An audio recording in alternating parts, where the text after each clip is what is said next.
रामविलास पासवान अमर रहे, स्वर्गीय रामविलास पासवान अमर रहे। मुख्य धारा के साथ जुड़े रहना जरूरी है, सत्ता पक्ष के साथ रहना। अगर सही मायनों में आप लोग अपने क्षेत्र का विकास चाहते हैं, अगर सही मायनों में आप लोग चाहते हैं कि बनस्पत बाकी विधानसभाओं के हमारा राजनगर भी विकास की राह पर तीव्र गति से आगे बढ़े, तो उसके लिए जरूरी है सत्ता के पक्ष में रहना। एक ऐसे विधायक को चुनकर भेजना जो कल को जीत कर जाने के बाद मुख्यमंत्री नीतीश कुमार जी के बगल में बैठकर आपकी समस्या का समाधान करे, जो प्रधानमंत्री नरेंद्र मोदी जी से संवाद कर राजनगर के लिए बड़ी से बड़ी परियोजना लाने का काम करे, मेरे साथ बैठकर खाद्य प्रसंस्करण उद्योग से बड़े उद्योग यहाँ पे लगाने का काम करे। इस सोच के साथ हम लोगों को आगे बढ़ने की जरूरत है। पर अगर कहीं गलती से कोई गलत चुनाव हुआ तो अगले 5 साल फिर बहानेबाजी, अगले 5 साल सरकार हमारी नहीं सुनती, मंत्री हमारे नहीं सुनते, केंद्र सरकार हमारी सहायता नहीं करती, सिर्फ बहाना। अगर कोई विपक्ष का नेता अगर यहाँ से चुन कर जाए, इसीलिए साथियों आज ये विनम्र आग्रह करने आया हूँ। अब समय ज्यादा बचा नहीं है, ये बात घर घर तक पहुँचनी जरूरी है कि एक तरफ हमारा एनडीए गठबंधन है जो विकास की बात करता है, महिलाओं के सम्मान की बात करता है, उनके लिए शौचालय बनाता है, उज्ज्वला योजना देता है, गरीबों की बात करता है, बिना आर्थिक अभाव के कोई बिना इलाज के वंचित न रह जाए, 5-5 लाख रुपए का मुफ्त इलाज आयुष्मान के माध्यम से कराता है हमारा एनडीए का गठबंधन, जिसका श्रेय मैं मेरे नेता मेरे पिता आदरणीय रामविलास पासवान जी को भी दूंगा। क्या देश की नहीं दुनिया की सबसे बड़ी गरीब कल्याण की योजना हमारे राज्य हमारे देश में चल रही है, जिसके माध्यम से आज भी देश में 80 करोड़ लोगों को मुफ्त में अनाज दिया जा रहा है।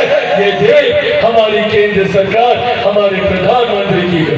राज्य सरकार भी विकास को और अमीरी गरीबी के दूरी को कम करने के लिए पेंशन में वृद्धि करने की बात हो या बिजली यूनिट कम करने की बात हो या फिर महिलाओं को उद्यमी बनाने की सोच के साथ दिए गए 10-10 हजार रुपए पहली किस्त में और दूसरी किस्त में 2 लाख रुपए, ताकि आप उद्यमी बन के अपना व्यवसाय स्थापित करके न सिर्फ खुद अपने पैरों पे खड़ी हो बल्कि पूरे परिवार को साथ लेकर आप खड़ी हो।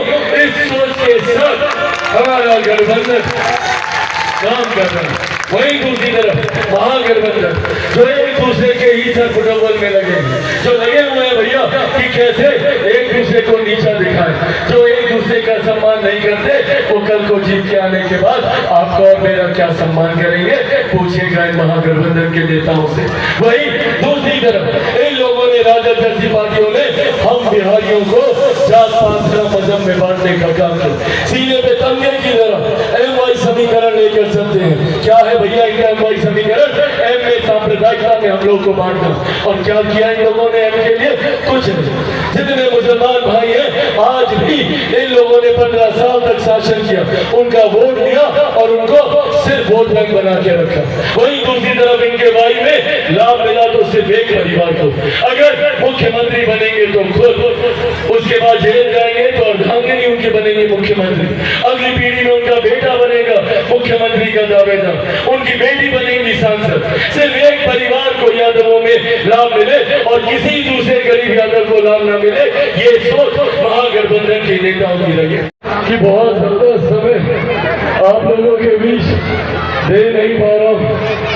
3-4 दिन ही अब शेष रह गए दूसरे चरण के मतदान को भी होने में। ऐसे में कल जो पहले चरण का मतदान है और लगभग पिछले 20 दिनों से हम लोग प्रचार प्रसार में लगे हुए हैं और इन 20 दिनों में जहां जहां भी गए हैं, जो भी रुझान जो भी जानकारी सामने आई है, उससे एक बात तय है, एक बात स्पष्ट है कि आगामी 14 नवंबर को परिणामों के बाद बिहार में एक बार फिर से एनडीए की सरकार बनने जा रही है। इसमें कहीं कोई संदेह नहीं, इसमें कोई संदेह नहीं है, 1% का भी संदेह नहीं है। ऐसे में अब जब बिहार में एनडीए की सरकार बने, केंद्र में प्रधानमंत्री नरेंद्र मोदी जी के नेतृत्व में एनडीए की सरकार है, ऐसे में अब ये जिम्मेदारी हम सब की बनती है। नाथनगर विधानसभा की महान जनता की बनती है कि अब जब बिहार में भी एक मजबूत एनडीए की सरकार बने तो नाथनगर विधानसभा का प्रतिनिधित्व करने वाला विधायक एनडीए का विधायक होना चाहिए।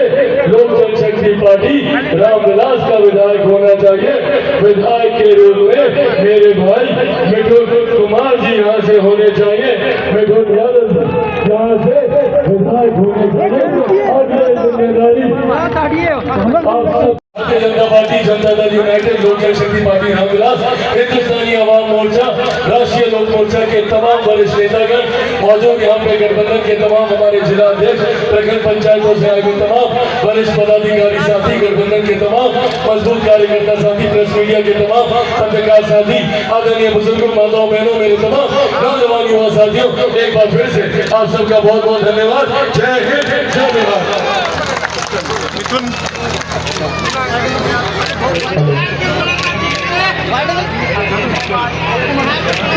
अब मैं